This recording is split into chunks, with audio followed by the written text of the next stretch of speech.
The following manuscript was found in an abandoned and hidden laboratory discovered deep in the Alaskan forest. The laboratory consisted of an observation room and a containment room. The containment room was barricaded and locked, and the entire lab seemed to have caught fire at one point. Traces of blood were found after the containment room was breached, and a window was shattered. The exact nature of this lab is yet undiscovered. It was simple, we thought. Take a few chromosomes, slice them up, put them over there, and hey, perfect human being. I'm still not sure what went wrong. Maybe a miscalculation, a misprocedure, or maybe something beyond our control. Who knows? We, a few of my psychologist colleagues and I, were intrigued by human emotion, anger, despair, euphoria. Was it possible to lock the mind into one emotion, to lock it into a euphoric state, so that no sadness or anger would cloud its thought? Theoretically, yes. I won't describe the procedures of our experiments to you, both because I wouldn't want you to repeat them, but also, I fear I will go mad if I have to recount them. The terrible things we did. We were ambitious, youthful. Nothing could stop us, and no one could tell us we were wrong. All I will tell is that we got a hold of a few stem cells, nurtured them into fetuses, and tampered ever so slightly with the genetics. The experiment was called the Angel Man Project, and the goal was to create a being which felt only happiness. But something went wrong. Terribly wrong. Half of the test subjects died unexpectedly, without warning and without cause. The remaining half were mostly born hideously distorted. 3 were born well. Perfect, we thought. A human with mental capability beyond any other due to its locked euphoric state. They were perfectly normal up to 18 months. That's when the first symptoms appeared. Lack of balance, trouble sleeping and eating, low responsiveness. We all panicked on the inside, of course, but on the outside, we remained calm and continued the project. We should have ended there. We should have taken those damn subjects and euthanized them and burned them and closed the lab. But we continued. Things only got worse. The subjects' movements became increasingly sporadic, and they still could not utter words, although they could laugh, and did so often. Much too often. Not happy laughter, but quiet, almost nervous laughing, nearly constant.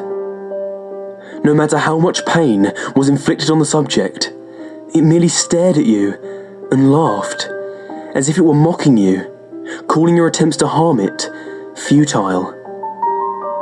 We expected the subjects to have extra learning capabilities. Quite the opposite occurred. Their mental development was severely delayed. They couldn't pay attention to something for more than a few minutes before lapsing into a laughing fit. But we continued, hoping that these symptoms would clear up as the children got older. We gave a name to these symptoms, Happy Puppet Syndrome, because the mindless movements of the children made it seem like they were puppets on strings. 5 years into the project, we realized there was no hope. We could no longer stand the incessant laughing of these children, as if they knew something we did not, as if some kind of joke passed between them. To look at a child and to see it twitch sporadically and laugh excessively is a haunting thing. 2 of my colleagues had already quit because they could not stand it. I never heard from them afterwards, and they're most likely dead.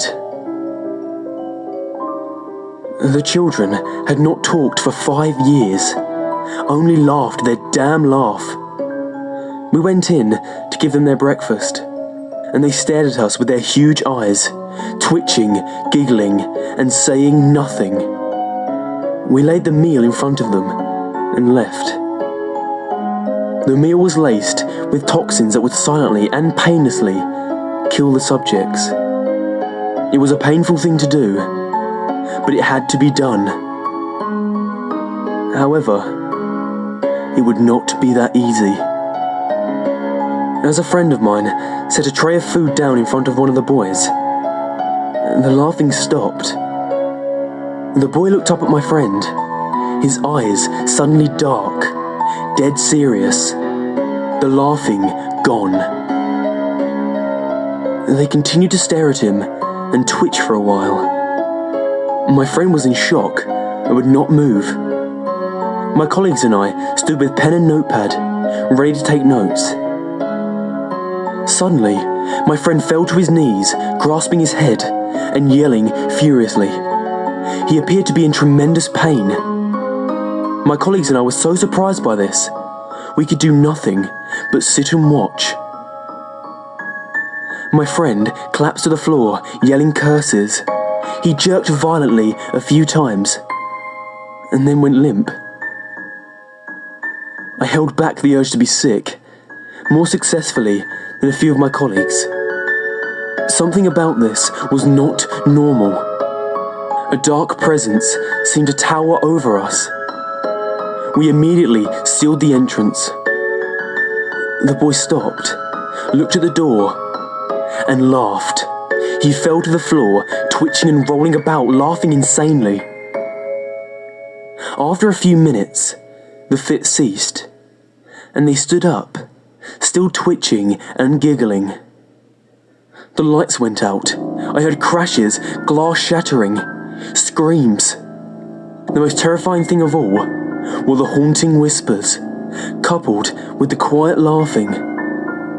When the lights went back on, the subjects were gone. Two of my colleagues lay unconscious beside me, their bodies twisted at odd angles, blood trickling from their drooping mouths. At first, they appeared to be dead. They showed no vital signs. But as I leaned in, I could hear them laughing, ever so slightly. I went over to examine my friend. No pulse, no breathing, but he continued to laugh quietly. Although the subjects had gone, I still felt as if something were watching me, something that was just at the edge of my vision, but that I would never be able to see. Me and one remaining colleague closed everything down immediately. Before leaving, we destroyed our research and locked and barricaded the lab. I lost communication with my colleagues. I presume they're dead. I still feel like I'm watched. I still hear the laughing, the whispering in my dreams, and sometimes when I'm awake. When I do, I run. I get up and leave wherever I am. I'm not able to stay in the same place for more than a few days because of this. It spread. Other children were seen with similar symptoms. I have no idea how it spread. It shouldn't be something that spreads. Somebody somewhere made something up about disjunction of the 15th chromosome, and that kept people happy and in the dark. For now.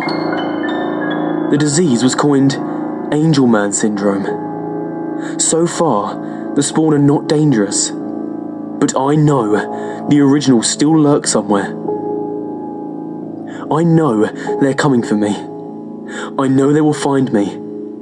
I accept this. It is what I get for attempting to tamper with nature. I leave this letter here as a warning. They are coming for you too. They are coming for us all. If you ever hear whispering, laughing at the edge of your hearing, run. If you ever feel as if something stands right at the edge of your sight, but you cannot look at it, run. Also, I warn you this. 1. Do not tamper with what is not yours. 2. Even angels can be demons in disguise. And 3. Do not come for me. I'm as good as dead.